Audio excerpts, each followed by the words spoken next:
Rudy and Nomvuyo for the presentation. May I also advise my colleagues from the media that we have posted on the group both the statements by Minister of Finance and Minister in the Presidency, but also the Operation Vulindlela Progress Report. May I then take this opportunity to invite questions. You might put the questions on the chat, or you might raise your hand, and I think my colleague Nzakisi will assist on that one. Colleagues, the session is open for questions, for clarity-seeking questions, but also for further more information that you might want to find out.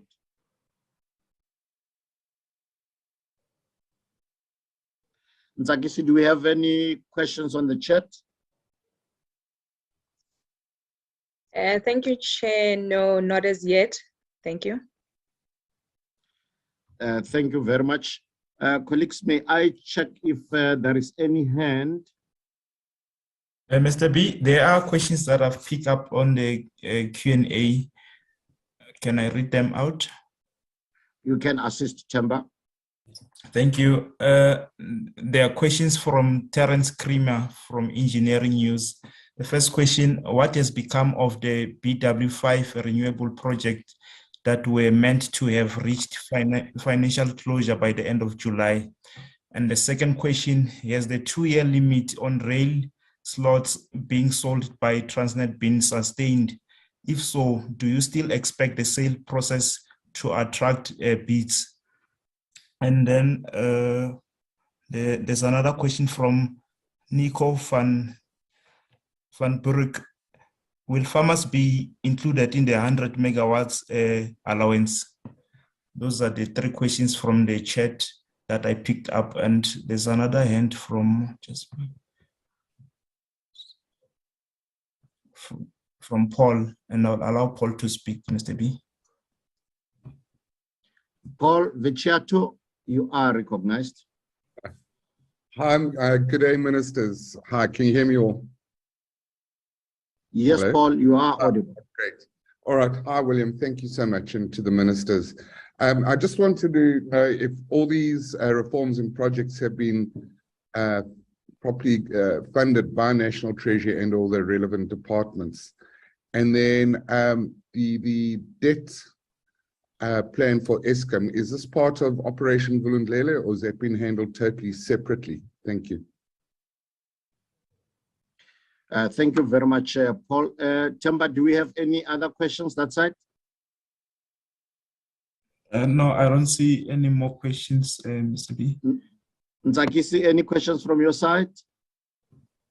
Yes, Chair, we've got one from John Fraser from ZA Confidential.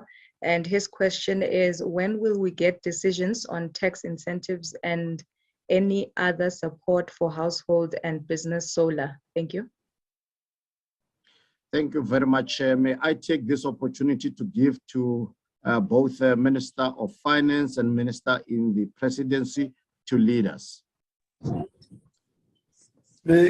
I think a lot is in the plate of the Minister of Finance. Yeah, no, let me, it's not a lot, it's two. One, there are 2 questions from Paul, and the latest one about incentives. Let me start by Paul's question. These Eskom's issues are dealt with at different levels. There are the operational issues about availability, all other things. Those are operational matters which are being dealt with at different levels, including by operational Vulindlela. There is the whole question about Eskom data, scenarios and so on, how much, what are the CPs and so on and so on. That matter is dealt with between National Treasury and the Asset and Liability section of National Treasury and Eskom. So there are separate places for that. Then there's the issue of incentives. incentives are dealt with as they come, but as you will be aware, normally the tax issues only appear in the February budget, not even in the medium-term budget policy statement, to the extent that there would be some tax incentives that come through.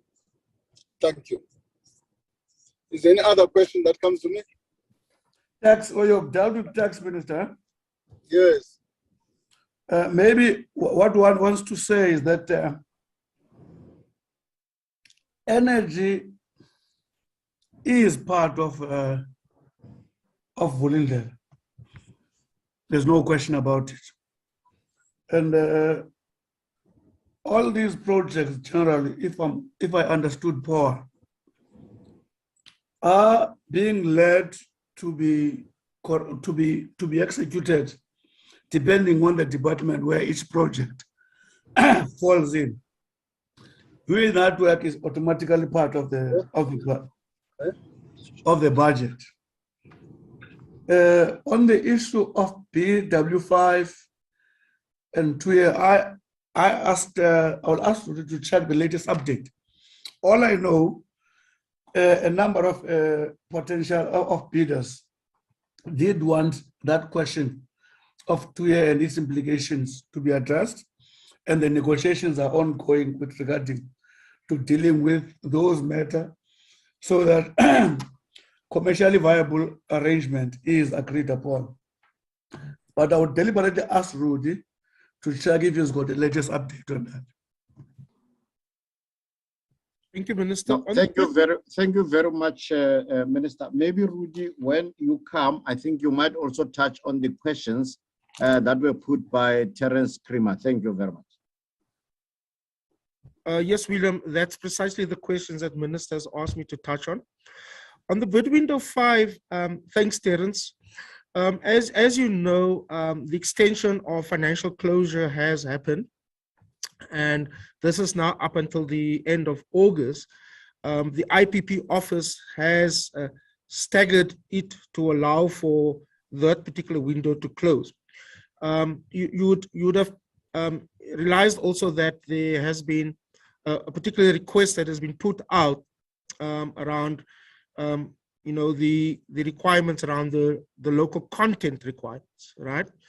And as part of the crisis intervention announcements for both bid window 5 and 6, the Minister, Ibrahim Patel, the Minister of DTIC, has agreed on the change in the localization requirements, which means that the localization requirements for bid window 5 is now set at 35%. And this would allow, in our view, for a significant number of projects that are PV projects in particular to close. We, of course, don't have that information as yet, and that's an ongoing process because that is not formally closed yet for all the projects. For the third-party rail access, again, there has been ongoing conversations between the potential bidders, and all we know right now is that 19 parties were interested in the third-party access and have raised a number of concerns around grandfathering costs, paying for infrastructure, the issues on the 2-year stuff. I understand that the TFR is engaging with them, but again, until at such point in time that the commercial process has ended, will we know how much of the 19 preferred bidders would have actually bid for that, for those 16 slots. Again, that is will be finalized at the end of August. And as far as I understand the process, as far as we understand, the process will continue as it is with the RFP that was particularly issued. We are engaging on some of those concerns, and the TFR Transnet is looking at it. And given where we are in a commercial sensitive process, that has to end. And of course, if it requires for us to be able to continue engaging on how one makes that a success, it's going to be quite a critical area once that bidding process has been completed, which is at the end of August. Minister Gungubele, we will just deal with the farmers and the 100 megawatts or the no cap issue. And then I think we've covered all the questions that have been asked. Thank you, Thank Rudy. you very much. Nomvuyo, any additions? Apologies, Chair. Yes, Rudy, yes, Chair, I wanted to just come in and respond to the question on the farmers. Just to reiterate that there is no longer an allowance. So the cap has been removed entirely, and that covers all private generation. So from farming to mining across the spectrum. So there are no longer those restrictions. In terms of the e-visa system, this has already been rolled out. It was rolled out earlier this year to an initial 14 countries and will be expanded over time in line with the guidelines that the DHA applies to this. In terms of the remote work visa, we don't have specific timelines on that. It will, in all likelihood, be part of the recommendations that move forward as part of the work visa review. Thank you. Thank you very much. May I check for the last round? Temba, if we have any other questions that side? I don't have any more questions from my side. Thanks, Mr. B. Ntsakisi, any questions from your side? Also no extra questions. Thank you, Chair. Thank you very much. And from this side, I don't see any hands. Let me perhaps take this opportunity to give to the ministers to do closing remarks. Thank you, Willie. All we can say, let's thank everyone for attending. Just to say, the President and the Treasury assist with ensuring that the Vulindlela project that deals with a set of structural reforms as articulated here, that project is going to be ongoing rather than stopping it. Will fast track to make sure that there is no stone unturned. And of course, we commit to continue to update the media that the government is at work. Thank you very much. Thank you. Minister of Finance.